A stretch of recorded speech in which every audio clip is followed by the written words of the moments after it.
Hey, let's do the presidential election, shall we? So I did update the baseline template. I had a previous recording attempt, but for some reason the recording crapped out halfway through, and I really don't know what happened there, and I was unable to fix it. So here we go, take two, I guess. Let's go for the safe states first. Alabama is gonna win. Is gonna go to Trump by about 30 points. Alaska, at what I have currently as margin of victory, goes to Trump by 20, but I don't think we have any new polling, so this is technically a poll that goes against Biden. So it's probably going to get quite a bit closer, but still Trump's going to win this state handily. We have Arkansas is going to go to Trump by about 36. We have Idaho is going to go to Trump by about 42. We have Indiana going to Trump by 28. Iowa goes to Trump by 18 points, which is going to be about a 10-point swing towards the right. Kansas goes to Trump by about 22 points. Kentucky goes to Trump by 41%. Louisiana goes to Trump by 16.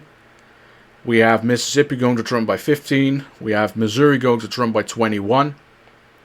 Montana goes to Trump by 26% margin of victory. Nebraska goes to Trump by about 18 to 20 points, somewhere in that particular range. North Dakota goes to Trump by about 50, maybe 56. We have Ohio goes to Trump by 14.4 percentage points. Oklahoma goes to Trump by 40. South Carolina goes to Trump by about 20 points. We have South Dakota going to Trump by 39. Tennessee goes to Trump by 45. Texas is a safe state in this particular regards, going to Trump by about 14 points. But once again, there's not really much polling in terms of the state of Texas, so any man's game. I think it's going to go further to the right than it did in 2020, but it's going to be a 6-point swing. That's kind of up in the air. Utah's going to go to Trump by about 41. We have West Virginia goes to Trump by about 50. And Wyoming goes to Trump by about 60. Safe states in terms of the Democratic Party. California, 29% of the vote. With Biden on the ticket, it was going to be a lot closer. But Harris seems to have completely solidified the bleeding. So that's good for the Democrats. Connecticut is going to go to Harris by about 15 points.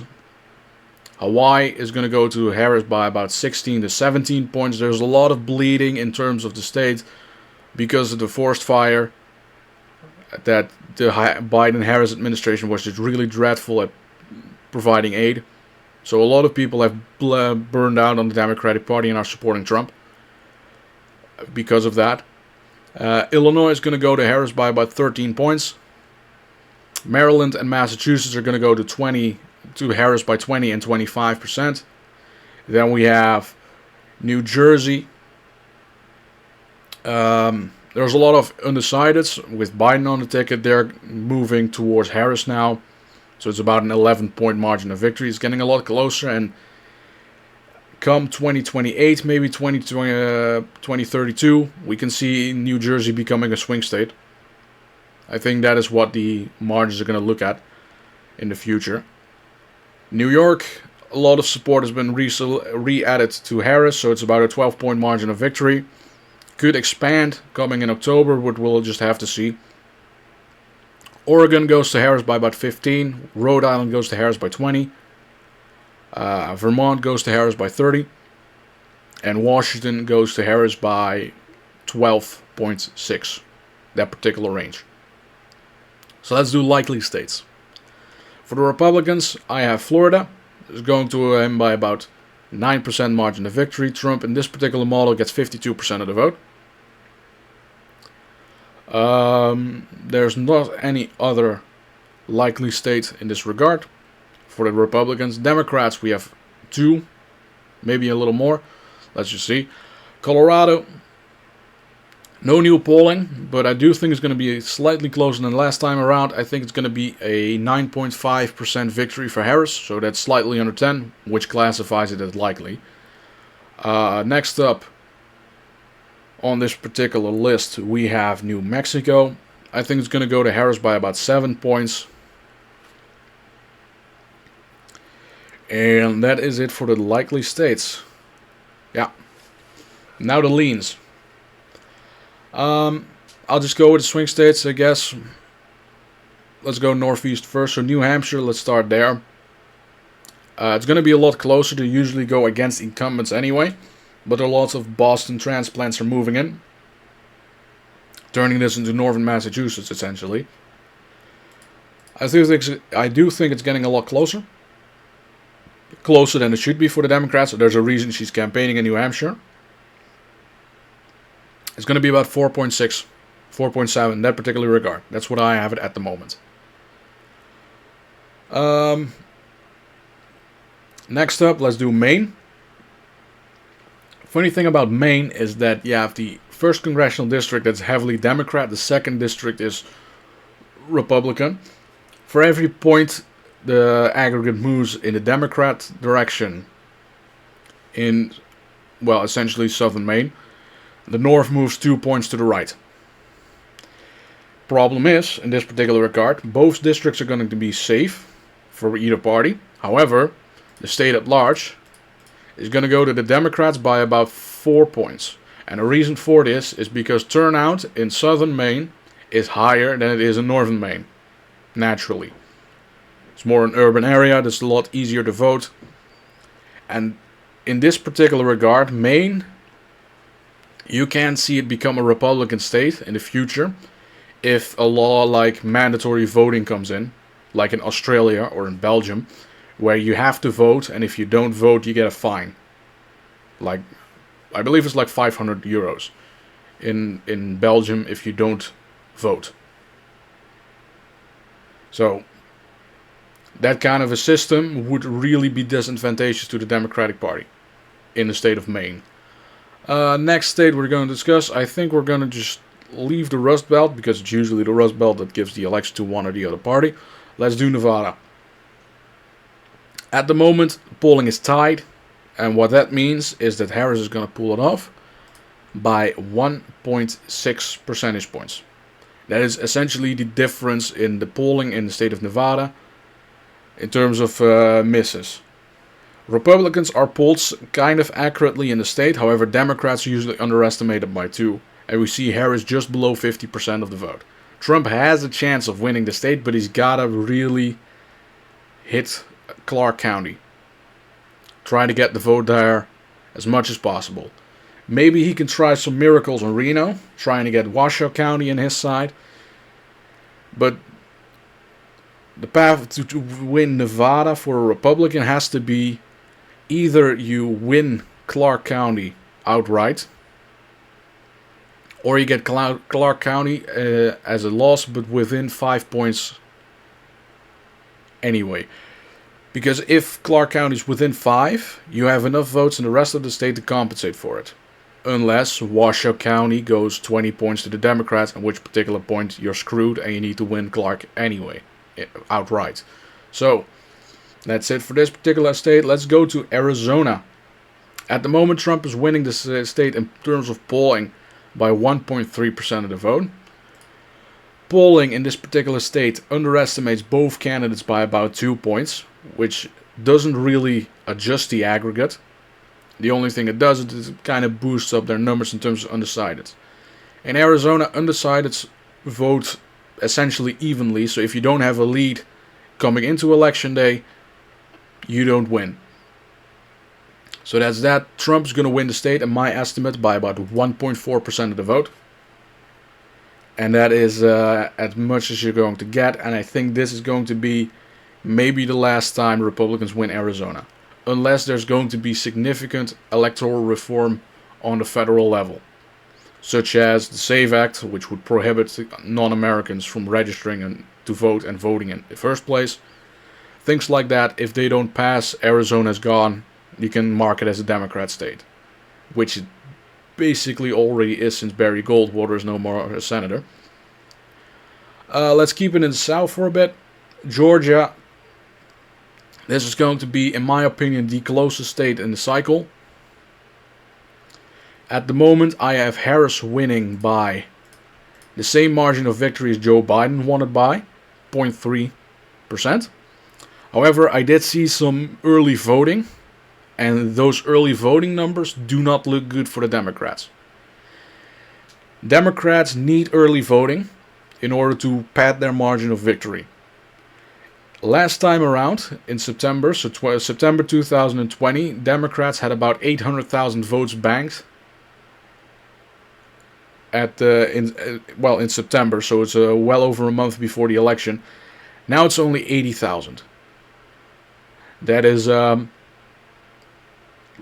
let's see, that's 720,000. That's about, 60 times the margin of victory that Biden won it by, supposedly. So that's a very big deficit to overcome, and I don't see the Democrats doing it. But this is a prediction, a forecast based on the numbers and not on my opinion, because if it were to do my opinion, then I would put Georgia in likely Republican column. Next up, North Carolina. Trump is winning the state by about 0.6 in terms of aggregate. Here's the problem. Republicans are underestimated by 3 points. Democrats are underestimated by 1. Which makes North Carolina a lean Republican with a margin of victory of 2.6% at the moment. That is going to be wider than it was in 2020, and I think with voter ID laws being mandatory because the Supreme Court flipped Republican, I think 2.6 is going to be the closest you're going to get. I think probably it's going to be about 4, maybe 5 points for Trump. Next up, Virginia is getting a lot closer. The Harris campaign has to campaign here, which is a bad sign for them.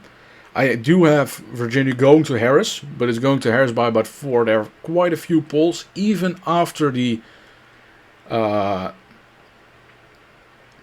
do I say this politically non-suicidal? I would say it.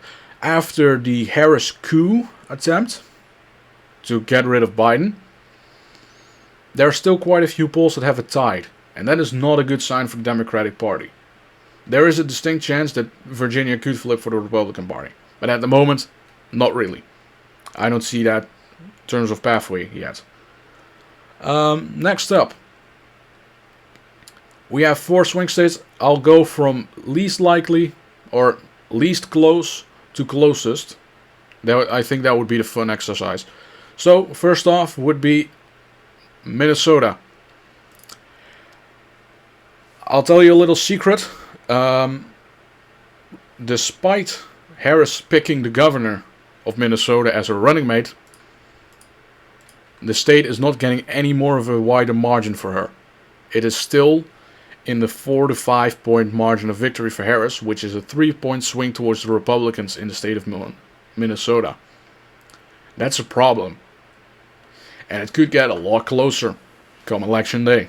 And if that is the case, if Minnesota is going to be a squeaker for the Democrats, then the entirety of the Rust Belt is going to go to Trump, with exception of Minnesota. So that's a little bit of a problem for Harris. Next state that is not going to be close at all is Wisconsin. Wisconsin historically has a really bad estimate for Republican votes, and that's because the driftless and the rural area of the state, which is about 60 to 65% of the voting population, they don't really show up in polling. And the rural area of Wisconsin is rapidly going towards the Republican Party, which means that in the end of the day, Trump is going to win the state of Wisconsin by about 2.5. So it is slightly above the tilt margin, but it is going to be a Republican victory. Next up is the state of Pennsylvania. And I have Pennsylvania going to Donald Trump by about 1.5% of the vote. So it's a narrow squeaker. Trump already has the White House. In the Senate video, I already show you that he has the control of the Senate. However, with John Curtis, Lisa Murkowski, and Susan Collins, can you really call it a Republican majority? Not really. And here's the thing. Last time, these 3 states didn't vote for the same candidate. Well, in the case of Wisconsin, it was 1988, where Wisconsin voted for Dukakis and the rest voted for Bush. You had 1976, so that was the Carter election, where Michigan voted for Ford, but Wisconsin and Pennsylvania voted for Carter. And the last time Pennsylvania voted differently was 1932, so that was Herbert Hoover against Franklin Roosevelt, where Pennsylvania voted for Hoover, but the rest voted for Roosevelt. So what I'm saying with this is we don't have 1932 economic standards. I'm gonna knock on wood for that one. We don't have a political crisis like we did have in 1976, where the President of the United States was cooed out by the CIA. Well, the President is being cooed out, but it's not because of the CIA, it's because of his own party. So that's not really relevant. And we don't have a Bush-Dukakis race in which you have a warmonger going in for the Republican ticket. It's the actual opposite. So, with that being said, there is no chance that I see Michigan bucking the trend and voting for a different party. At this particular point, I have Michigan going for Harris by about 0.7% of the vote. Or Trump by 0.7. Brings us to 290 electoral votes for Donald Trump, 248 for Harris. Trump wins the Electoral College, however, it's going to be another squeaker, which is not going to be good for the country.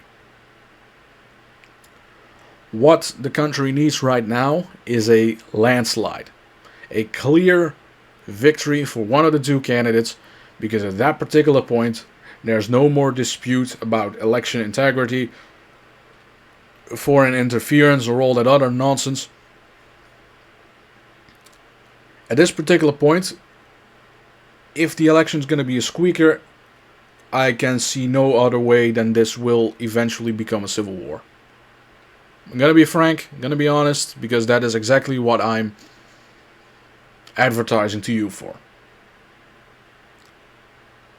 So that's it for the video for today. I'm going to do the house selection quickly, and then I'll do a kind of channel update later on down the line. Thank you kindly for watching. See you next time. Cheers.